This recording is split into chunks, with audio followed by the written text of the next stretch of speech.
नमस्कार मेरे प्यारे साथियों, मैं डीपी आज एक नए वीडियो के साथ आप लोगों के सामने हूँ। मेरा ये वीडियो यूक्रेन को लेकर के है और उससे भी ज़्यादा ये वीडियो कंसर्न है जर्मनी या यूरोप को लेकर के है, जो कि एफ सीरीज के विमान जैसे F-16 F-35 विमान का यूज करते हैं, फाइटर जेट्स का यूज करते हैं। बहुत पैनिक में है ये देश।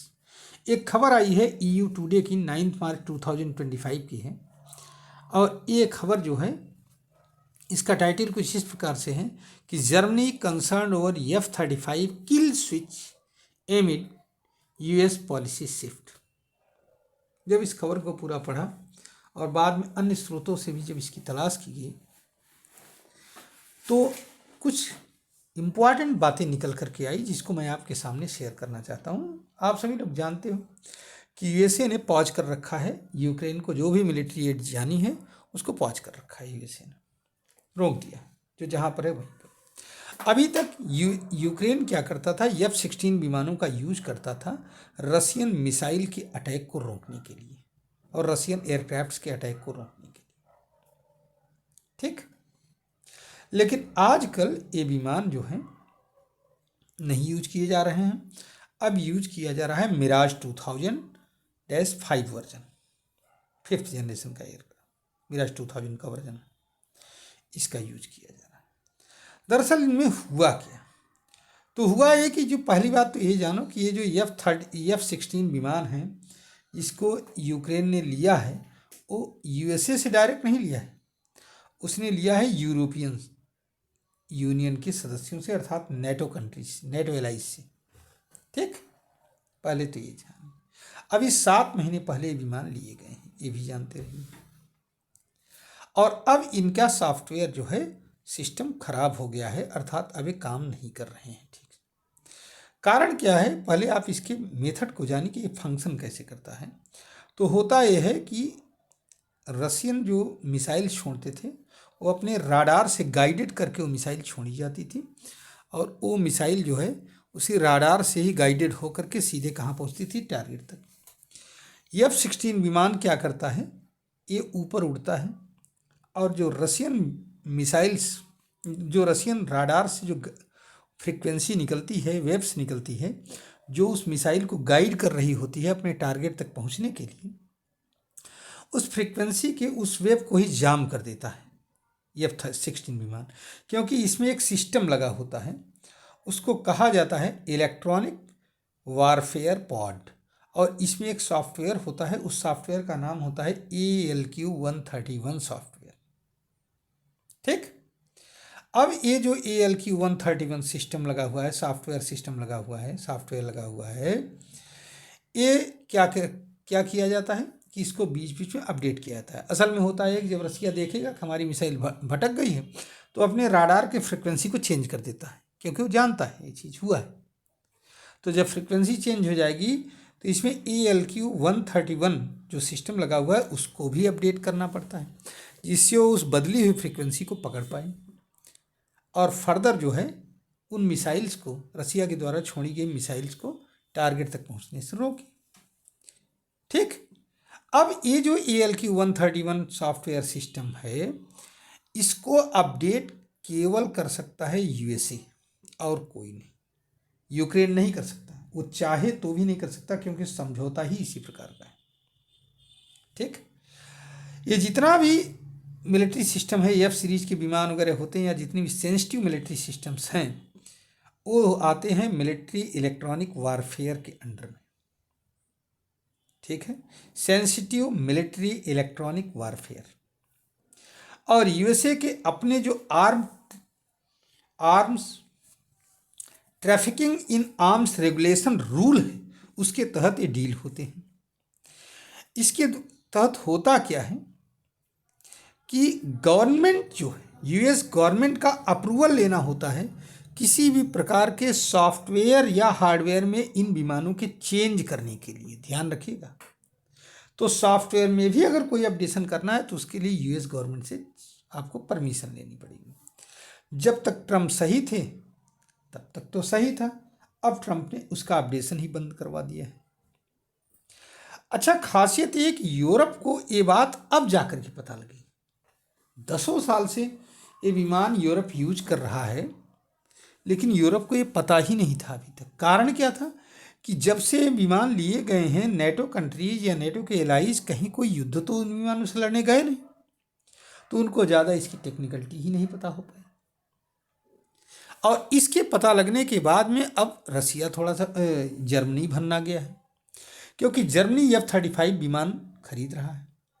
ऐसा माना जाता है कि इन विमानों में कोई किल स्विच है। किल स्विच माने एक ऐसा स्विच है, ऐसा सॉफ्टवेयर में कुछ ऐसा सिस्टम है जिसको थोड़ा सा चेंज करने पर या एक्टिवेट कर देने पर पूरा का पूरा विमान वहीं पर रुक जाएगा, और न तो हो सकता है आप उड़ा भी ना पाओ, और अगर उड़ेगा तो इसको जो है क्या, ये कोई मिलिट्री का काम नहीं कर पाएगा, सिर्फ उड़ता हुआ आपको विमान दिखाई पड़ेगा बस, और कुछ नहीं। समझ रहे हैं? ये पूरा इसमें गेम हुआ है। इवन यूएसए के पास ये भी टेक्नोलॉजी है इसमें, जो कि लॉकहीड मार्टिन इसको बनाती है F सीरीज के विमानों को। तो उसके पास ये सिस्टम है कि यह विमान कहाँ रखा गया है, कहाँ भेजा जा रहा है, कैसे इसका यूज हो रहा है, ये सारे रिपोर्ट्स यूएसए को जाती रहती है, और इसे जिस समय जहाँ चाहे वहाँ पर इन विमानों को जाम कर सकता है। तो इसके वजह से जर्मनी बहुत ज़्यादा पैनिक में आ गया है कि वहाँ वो F-35 विमान लेना चाहता है, लेकिन अब वो सोच रहा है कि ले कि न ले इनको, क्योंकि इसमें पता नहीं कौन कौन सी इस तरह से किल स्विच जैसे सिस्टम लगे हों, किल स्विच की तरह कोई सिस्टम लगा हो और वो सब गड़बड़ कर जाए। अब ये पूरा हिसाब किताब है। माना यह जाता है कि इसके सॉफ्टवेयर में 8 मिलियन कोड हैं, ठीक है, और इसमें एक एक जो एक्टिविटी है इसकी, वो उसका डाटा यूएसए के पास पहुंचता रहता है। समझ में आया? क्या यूज कर रहा है, कहाँ है, जैसा मैंने बताया भी, वो सब डाटा इसके पास पहुंचता है। अब यहाँ पर कुछ जो है कंसिक्वेंस इसके निकल करके आए इस डाटा के निकलने के बाद में। अभी तक यूरोप को ये सब मालूम नहीं था कि इसमें ऐसा F-16 में इस टाइप का है, क्योंकि उन्होंने कोई वार तो लड़ा ही नहीं, तो उनको पता ही नहीं लग पाता। अब इसके कंसिक्वेंस क्या हुए? तो पहली बात तो ये है कि यूरोप को अब पता लग गया कि F-16 में क्या है ये ALQ-131 और इसकी क्या अहमियत है, और हमें अमेरिका जब चाहे तब हमें पैरालाइज कर सकता है, केवल 2-3 कंट्रीज को छोड़ दिया जाए। नेटो में कुल मिलाकर के 1000 से ज़्यादा विमान जो हैं यूज होते हैं F सीरीज के, F-16, F-35 इस तरह के विमान, ठीक है। और अब जो है पता लग रहा है कि इनमें जो ये जो नेटो जो F सीरीज के विमानों का यूज कर रहा है, ये कितने खतरनाक है। फ्रांस, जर्मनी, यूके को अगर हम छोड़ दें, जर्मनी तो ले रहा है F-35 की विमान, यूके भी कुछ यूज करता है, लेकिन फ्रांस अपने विमान यूज करता है। तो अगर इन कंट्रीज को, 3 कंट्रीज को हम निकाल भी दें, तो अभी सारा का सारा नेटो जो है इसी पर डिपेंड है। ये कितना बड़ा आत्मघाती कदम है, आप ये समझिए जरा सा। इसके अलावा तो ये है पूरा मैटर किल स्विच का। किसका है? किल स्विच, कि ऐसा क्या कर दिया है और क्यों इसकी गूंज पूरे यूरोप तक है। एक मैटर और अब आया है, नया अपडेट आया है कि यूरोप की मक्कारी क्या है। भाई चलो ठीक है, यूरोप वाले अभी तो नेटो उससे कह रहे थे यूक्रेन से, लंदन में मिले, फलाने मिले, खूब फीट थपथपाई जेलेंस्की की, और काम तुम्हारा साथ देंगे। लेकिन इस समय यूक्रेन के पास सबसे बड़ी समस्या आ रही है डाटा शेयरिंग का, क्योंकि अमेरिका उसको डाटा दे नहीं रहा है। हालांकि स्टारलिंक के सैटेलाइट एक्टिव हैं, और स्टारलिंक के यूरोप के तमाम नेटो कंट्रीज से इनके अलायंस है।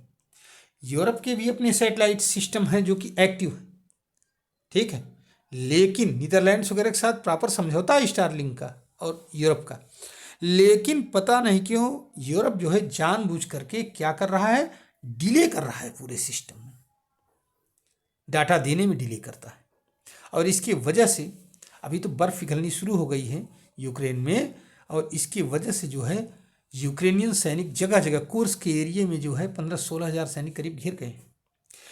एक मक्कारी और आई है जो कि रिपोर्ट कह रही है कि यूरोप डिफेक्टिव वेपन्स को भेज रहा है। स्पेन 20 साल पुरानी मशीन गन को आउटडेटेड मशीन गन है उसको यूक्रेन को भेज रहा है। फ्रांस एक सेल्फ प्रोपेल्ड हावित्जर है जो डिफेक्टेड था, उसको दे दिया यूक्रेन को, और यूक्रेन ने जब उसका यूज किया तो वो जो है गलत, मतलब यूज ही नहीं पाया ठीक से, नुकसान हो गया बेचारे का।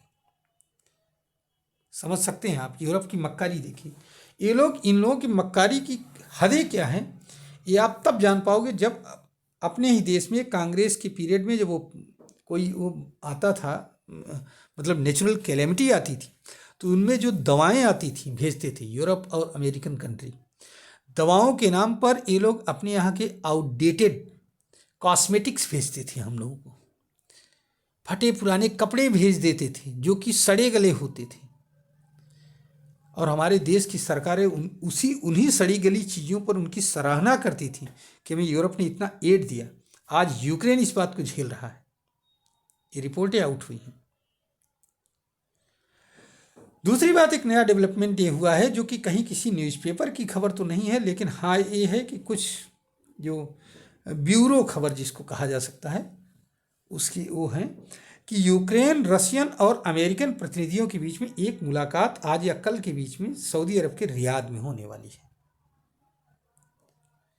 अब यहाँ पर भाई गलती तो जेलेंस्की ने कर ही दिया है कि जो आपका गॉड फादर था, जो आपको सब कुछ दे रहा था, आप उसको सार्वजनिक रूप से गालियां देना शुरू कर दिए प्रेस के सामने। अरे सुन लेते, शांत रहते तुम, लेकिन चलो कोई बात नहीं, जो भी है वो तो जो होना है वो तो हो ही गया है। अब आगे क्या होता है इसी रियाद की मीटिंग के बाद में तय होगा, लेकिन अभी ये बात काफ़ी छुपाई गई है, इसलिए इसमें कुछ भी कह पाना ऑथेंटिक रूप से ठीक नहीं होगा। हाँ, ये एक उड़ती हुई खबर है, ब्यूरो खबर है, ब्यूरो खबर मानी जा सकती है। अब कुछ रिजल्ट निकलेगा तो बात आएगी, बनेगी, आगे बात बढ़ाई जाएगी, नहीं होगा तो उतने पर दब जाएगी। उम्मीद करता हूँ कुछ पॉजिटिव रिजल्ट आए जिससे यूक्रेन भी बच सके और रसिया भी अपना वो कर सके, शांतिपूर्वक रह सके। चलिए मैं अपना वीडियो यहीं पर समाप्त करता हूँ साथियों। ये वीडियो थोड़ा सा लंबा हो गया है, इसलिए मैं आज चाहूँगा कि आप लोग इसको सुने ज़रूर और पूरा सुने। अगर आपको अच्छा लगे तो इसको लाइक करिए, शेयर करिए और हमारे चैनल को सब्सक्राइब भी करिए। धन्यवाद, नमस्कार, जय हिंद, जय भारत, वंदे मातरम।